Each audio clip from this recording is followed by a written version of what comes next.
I've seen more sunrises and more seasons than most people ever will.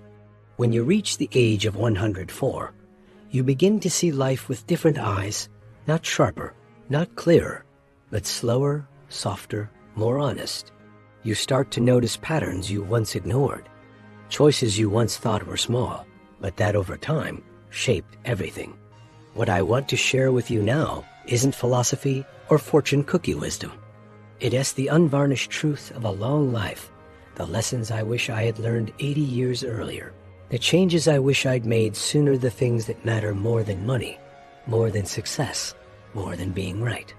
If you listen closely, this is the advice I would give you now in the spring of your life, so you don't waste the years I did.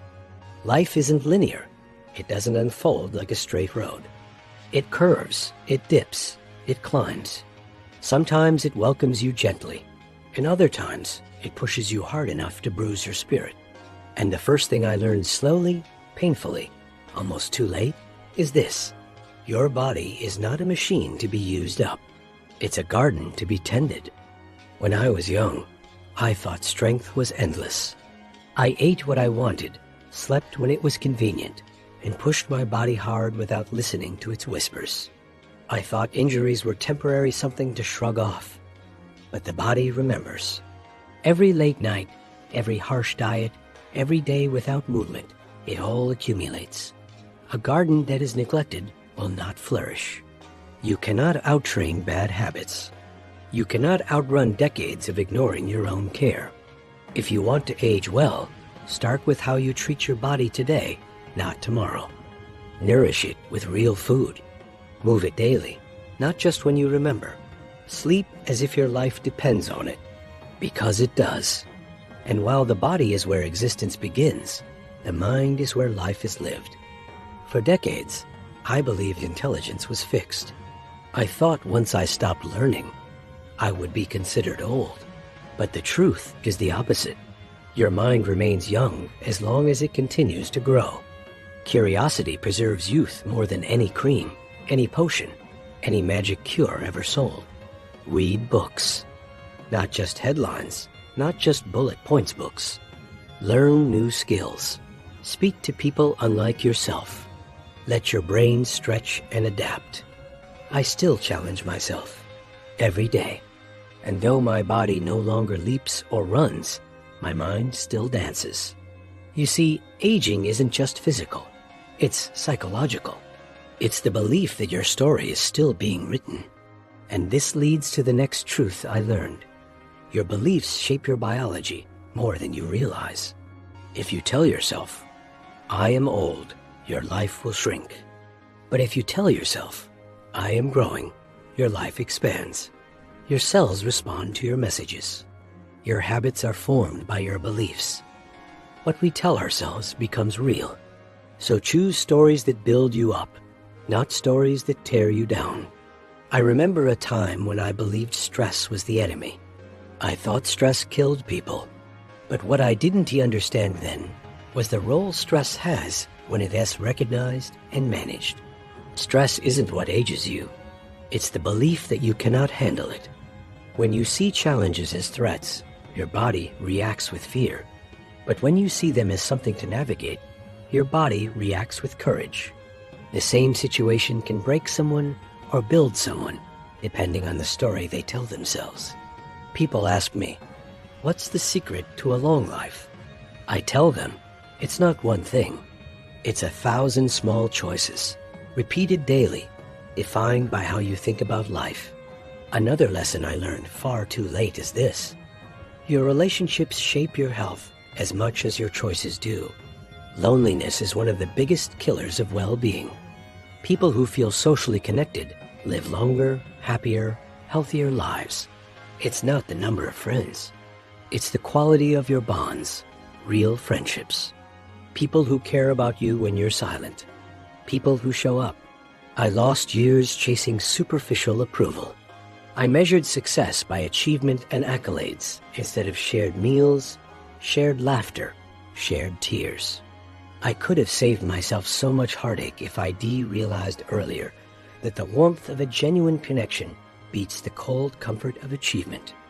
And while relationships are vital, so is the relationship you have with yourself. Be kind to yourself. For much of my life, I was my own harshest critic. I thought motivation was born from pressure. I thought discipline meant punishment. But they are not the same. Discipline built gently over time is sustainable. Motivation fades, discipline grows. Forgive yourself for mistakes. Learn from them, but don't carry them as chains. I carried regret for decades, regret that weighed heavier than any burden life ever placed on me. I wish I had learned sooner that the past is meant to teach, not to imprison. And let's talk about time. So many people waste time chasing illusions of life instead of living actual life. Money, status, recognition, they are shadows that disappear when you finally reach them. What doesn't disappear are moments shared with others, the taste of a sunrise, the peace of a silent afternoon, the warmth of your child's laughter. These are real. These are living. Time is the currency of life. Spend it wisely. I watched countless hours slip through my fingers, thinking I had more. But life doesn't guarantee tomorrow. It guarantees right now. So live fully in the moments you have, not the ones you wish you had. Another lesson that took me decades to learn: health is not just physical. It's emotional, mental, and spiritual. It's complete. People focus on diets, workouts, and supplements, and they forget balance. Health without joy is not true health. Wellness without peace is not well-being. Find what nourishes your spirit. For me, it was music, the laughter of friends, quiet mornings watching birds at the window. These didn't add years, they added quality to those years. And here's an uncomfortable truth. Aging is not the enemy. Decline is. Aging is inevitable, but decline is optional. Decline happens when you stop moving, when you withdraw, when you stop thinking, when you stop loving, when you stop trying. If you expect to stop learning because you're too old, you're choosing decline. But if you continue to seek, to experience, to grow, then you are aging with purpose. Meaning, purpose, engagement, these are the elixirs of life. I define purpose as the reason you get up in the morning, something that compels you to exist beyond obligation. Purpose makes your heart beat with intention. People with purpose don't retire into silence. They retire into relevance. Another essential lesson I learned with both sorrow and clarity is this: your mental habits matter more than your physical habits. Habits like gratitude, acceptance, patience, joy, these aren't soft virtues. They are physiological healers. A grateful heart lowers stress. Acceptance reduces suffering. Joy strengthens immunity. Patience preserves equilibrium.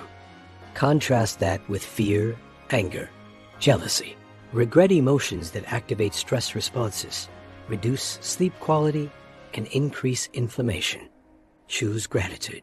Not because life is perfect, it never is, but because gratitude changes how you see what you already have.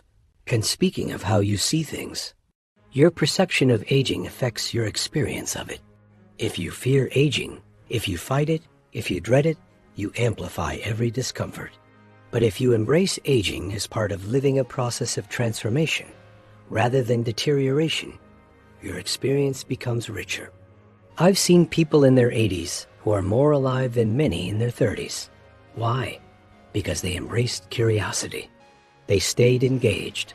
They didn't let fear dictate their days. Another lesson: worrying about what others think is a luxury you cannot afford. Most of the thoughts you have about judgment from others never actually happen.